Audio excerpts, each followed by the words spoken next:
Welcome to this record mode let's play for Total War 3 Kingdoms. This video will highlight some of the differences between the two game modes, Records and Romance, which you choose from at the start of a campaign. We're going to jump into the Records mode campaign, playing as Zan, and we're 150 turns in. Quite a lot has gone on since the breakup of the coalition, so before we get stuck into the battle, let's have a look and see what we've achieved so far. It's autumn in the year 220 CE, 30 years since the Han lost its grip. We're making a healthy profit from our trade agreements and vassals, and because we have a non-aggression pact with Liu Bei, we don't need to spend it all on securing our borders, which has allowed us to save up some cash. We'll need this cash in our supply when we start making our power plays for Emperor. Now, let's look at our vassals. First, the Duchy of Song, previously Yuan Shao, has been our vassal for a while and is now weak since his death and his son is yet to come of age.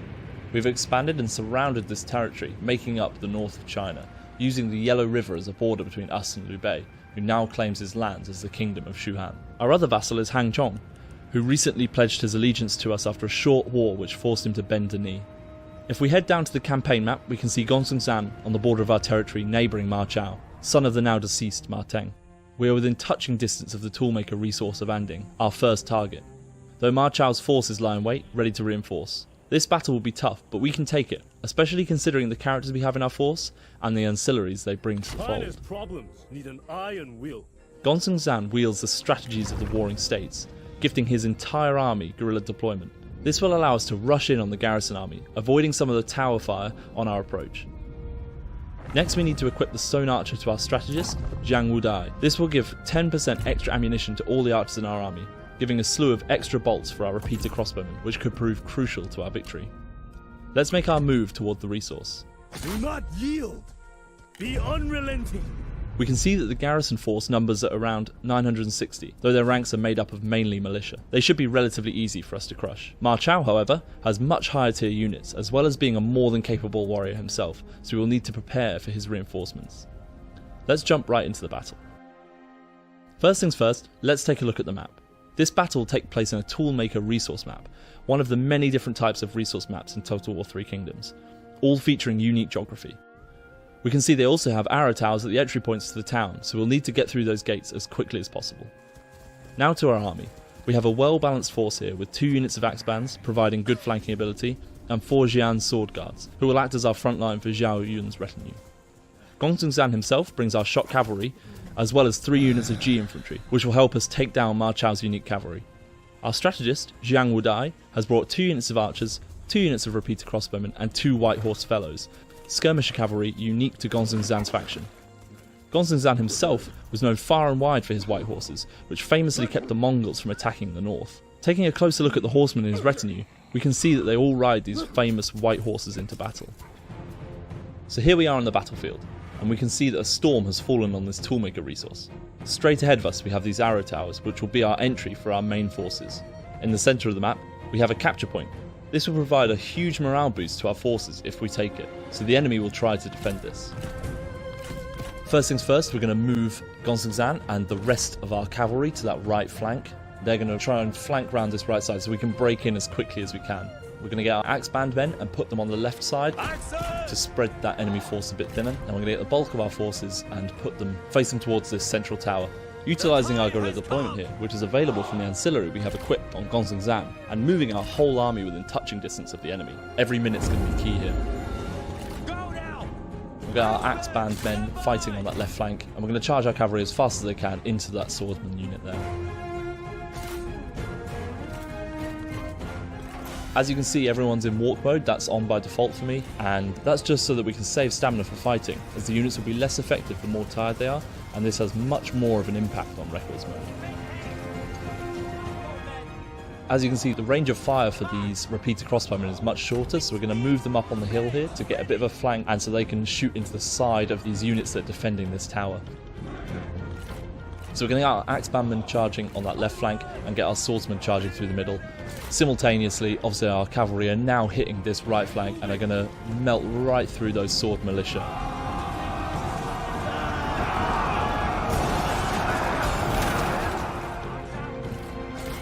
Most of the units in this garrison are militia, so they're not going to be too difficult for our cavalry to deal with, as they are heavy cavalry. Will you stun them with your handsome looks? Will you dumbfound them with your razor wit? And obviously our axemen are now making a charge, as our swordsmen have in the middle. And these guys are really going to have it in for them because they are outnumbered. Really what they're doing is just trying to distract the enemy. Obviously with our shorter range of fire, we've got our repeater crossbowmen on the right flank, and we're actually going to stop our heavy crossbowmen from fighting as they have a longer range. That will be much more useful later in the battle. So our cavalry have managed to defeat the 2 units of swordsmen and just have 1 unit of saber cavalry, which are going to be really easy for them to kill. So we're going to get our main bulk of cavalry on the right side, and we're actually going to get our White Horse fellows, who are really good in melee, to attack on this left hand side. Obviously they're unique to Gonzang, so we're going to utilise them in every way we can. Gonzang going in, wiping out that saber cavalry nice and quickly. As we mentioned, speed is going to be key for victory here. Come on, surely you can do better. I dearly hope your blade is sharper than your wit. Attend! Look, the enemy run! Craven! So as you can see, our repeater crossbowmen are doing some great damage on that front flank, and we've managed to break through as they are retreating. So we'll move the rest of our forces through to destroy that last unit of swordsmen in the middle there. So our infantry are doing some great impact there. As you can see, our White Horse fellows have actually done a lot of damage to that cavalry unit, really outmatching them. And we're starting to break through now, and we'll be able to kind of form up whatever defense we decide to choose.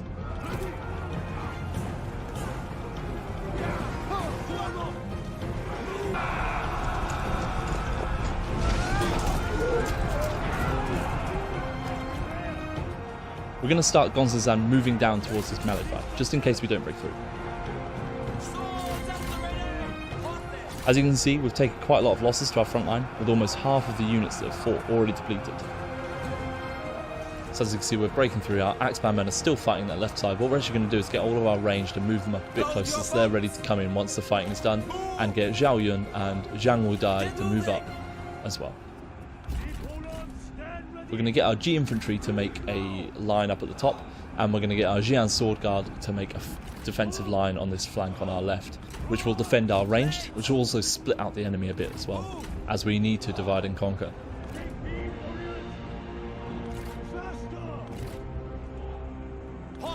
We're going to move our ranged units into the settlement now, so they can begin firing and line up our men on this left side.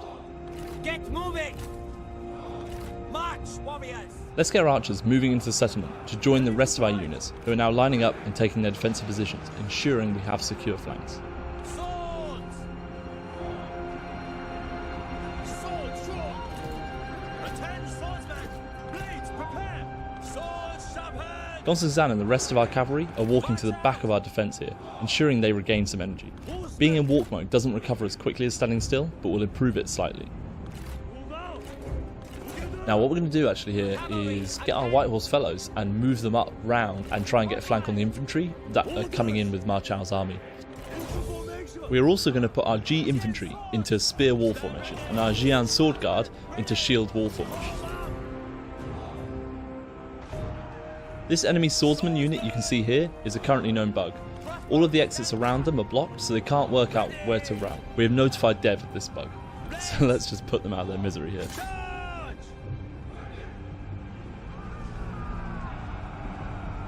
Your best is not good enough! Shut up and die!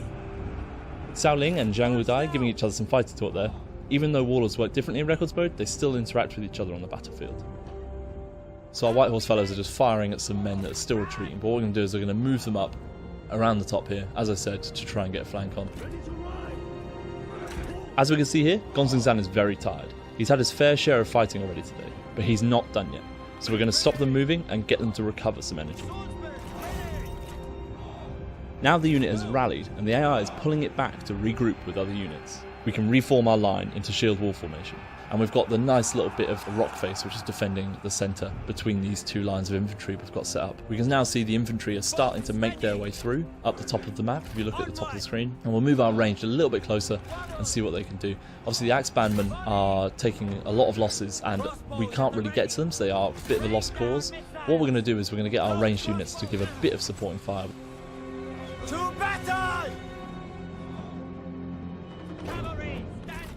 And now these white horse fellows are starting to take a bit of damage. So what we're going to do is put them in loose formation, which is obviously going to reduce the amount of damage they take and hopefully mean they can get a bit of a charge onto those heavy crossbowmen which are stuck at the back.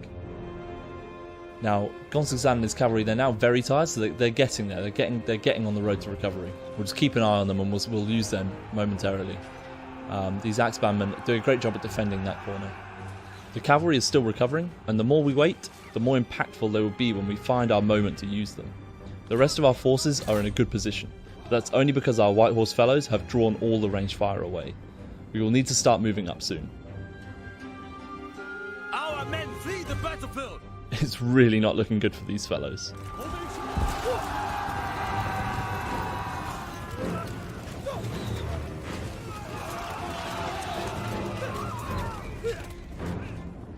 What we can see is the beginning of a divide between the enemy infantry and their superior ranged units, as they are distracted by our white horse fellows on that flank. So what we're going to do is move our G infantry up to create a safe pathway for the rest of our cavalry to move around and flank their units. The G infantry will prevent any of their infantry from blocking our move here, and we will put them into spear wall formation too, to make them stronger. Our white horse fellows have managed to do a tiny bit of damage there, but overall their biggest player in this battle has been distracting Ma Chao's ranged units. Our men flee the battlefield. So our ranged units have now used up a lot of ammunition, but what it has meant is those axeband units have actually managed to make it through. We're going to try and get one little charge off and try and just see what damage they can do, but unfortunately it looks like the arrow towers there are going to wipe out the remainder of that unit. So let's just try and get a bit of fire on the strategist that has just accidentally walked into our range. You are weak. Your words are as pathetic as you are. So they're still pretty tired, these units here, but we'll get them moving faster as we need to utilise this exposed flank. So we'll move Zhang Wudai up a little bit and we'll use the rest of this ammo with these guys to just get some damage into that cavalry. And they're now in range of our repeater crossbowmen as well, which is great. So they're now taking a lot of range damage, which is probably going to force them, it's going to force them to make a decision. They've either got to charge in or move back. Now our spearmen at the top there are taking a lot of damage from this range fire, so we really do need to get a move on. The men have no ammunition. Draw your weapons. Horses, stand ready. So we're going to put them into wedge formation to do a bit more charge damage, doing it as late as possible so we're moving quickly, as wedge formation does reduce our overall speed.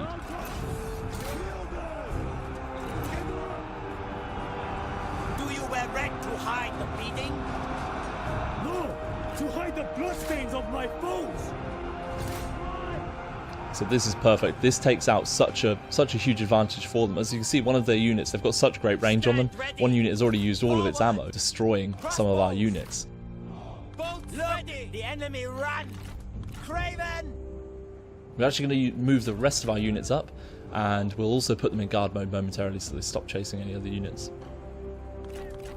Unfortunately, our heavy crossbowmen have used all their ammo, but what we're actually going to do is we're going to move up and try and put a bit of pressure on Ma Chao and the rest of his forces here. We're going to move the swordsmen and create a wall there, and we're going to use the heavy crossbowmen, which have used all their ammo, to just be a defensive line to prevent any flanking.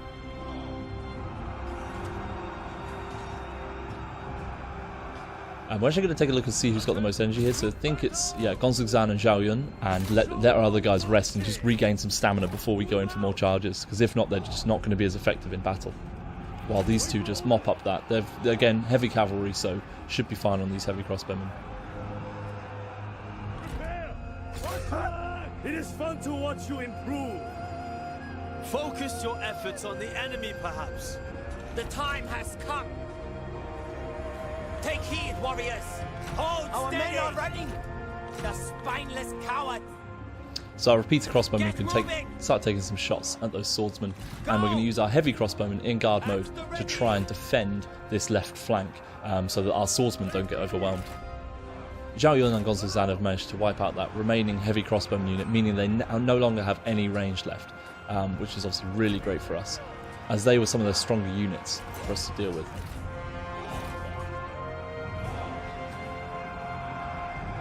Unfortunately, our raider cavalry can go out of control and have done here. You are too pathetic to survive. I I will crush you for this insult. And they are just charging towards the nearest enemy, which happens to be the swordsman, which isn't the worst engagement, but obviously we'd much rather keep our men in file, really. Look, the enemy run! Craven! Quarrels! March now! Our repeater crossbowmen are actually out of range at the moment. What we're going to do is we're going to move everyone back into this shield wall formation and just push forward so we can try and get in range of Ma Chao and his generals there. So we're just going to take this capture point so we're not taking any unnecessary range fire. And our cavalry that rampage has actually come back, so we're going to move them back up with the rest of the cavalry. So we've defeated that last unit of spearmen for them. So what we're going to do is we're going to grab these guys and we're going to move them forward and just create a nice line to, again, divide and conquer, block them up. So let's take a look at the lay of the land. We've got a lot of fighting up at the top, but we still have very secure flanks, which is great for us, and we're starting to box them towards where they wanted to go initially and use that to our advantage. Just like that. We're just going to move our cavalry out of there so we can fight as a group rather than alone. Prepare! Crossbows, attend! So our repeater crossbowmen managed to just get a few volleys off there, but won't do too much damage. Now what we're going to do, this swordsman unit has quickly exposed itself. We're going to see if we can do some damage to it, see if we can kill it just before these spearmen get here. They're going to need a bit of help from the rest of the cavalry to try and get through as quick as we can before this bunch of spearmen manage to make it up to us. Just trying to divide and conquer these groups, really, because we're overwhelmed by the enemy forces, so we can't really win if they're all bunched up together. We're just trying to divide and conquer these groups. We're heavily outnumbered in this battle, so splitting them out, we improve our chances of winning. The enemy unit flees. What cowards! And obviously the spearmen are trying to chase our cavalry, which we don't want. Hopefully we can get them out just in time. We hung on for maybe a little bit too long there trying to get rid of that swordsman unit, but at least they did rout, which takes another one out. And this does, again, we've boxed them in and we've divided these swordsmen on the left and this cavalry from their spearmen. Ma Chao has now had to make the decision to move in, so obviously we've got our swordsman. He's riding into the swordsmen, which do have a charge resistance buff because they're in that shield wall formation, but obviously that's not going to be a battle they'll be able to withstand for too long. So now we're just going to line our spearmen up here, because what we want to do is create a rear flank for our cavalry to charge into, so we're going to try and get all their spearmen to engage on us here. You are pitiful! Do not waste your breath. You will need it. Which means we can get a great rear charge off with our cavalry and hopefully rout the rest of these units, meaning we can focus on the rest of the battle that's going on in the centre. We're going to get our cavalry to flank rout back here because they actually might need to go support these sword units quicker than we think. So let's get our range guys, make sure they're firing here. It's tempting to move those swordsmen round, but what we're going to do is to protect our flank, keep ourselves secure, and make sure we don't make any silly mistakes.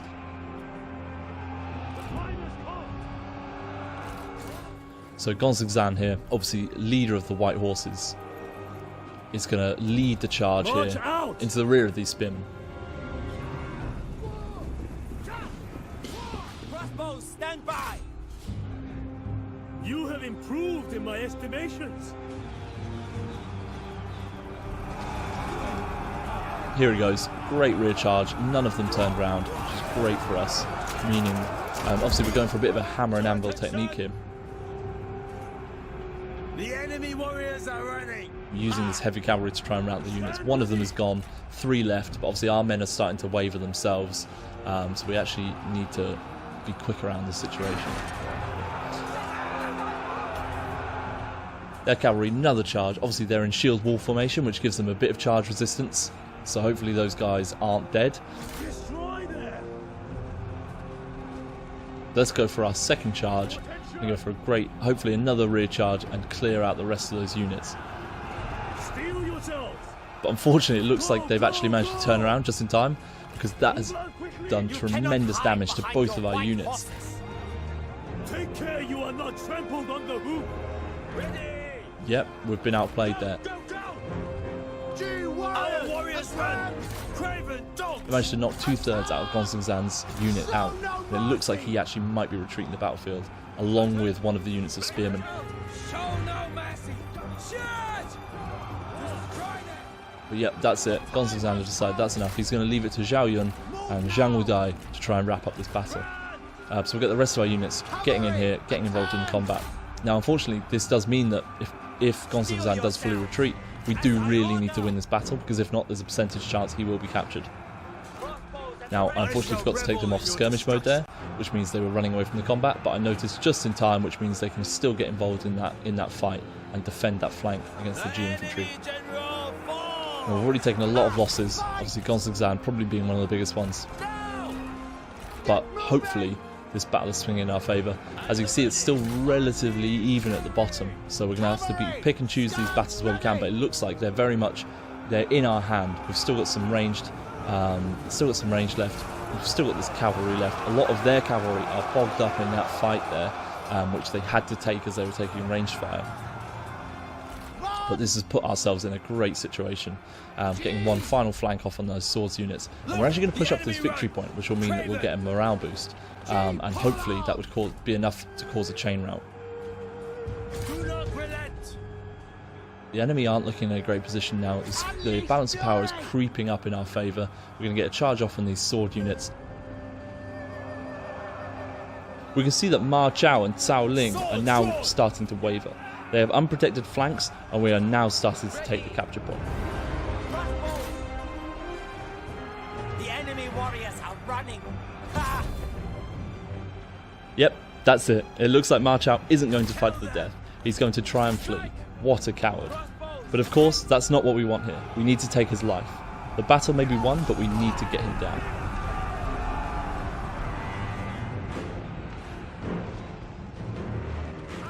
Zhao Yun has managed to chase him down with the remainder of his bodyguard and deal that final killing blow to Ma Chao. We can see here he's taking pride in this kill, which is going to help our faction rise to power. We can see piles of dead bodies and abandoned flags scattered across the battlefield. We've lost a lot of men today, but this victory was a worthwhile one.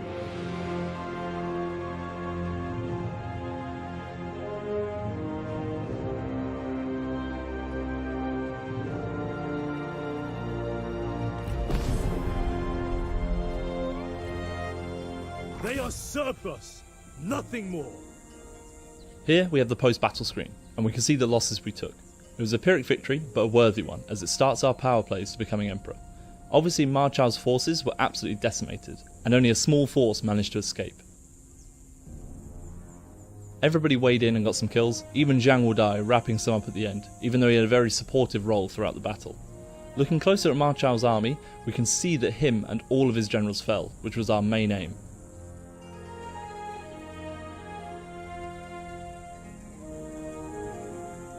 We're going to occupy this territory, and that will be it for this record modes Let's Play. It shows potential. And wisdom will follow. Thanks for joining us, and of course Total War 3 Kingdoms is coming out on May 23rd,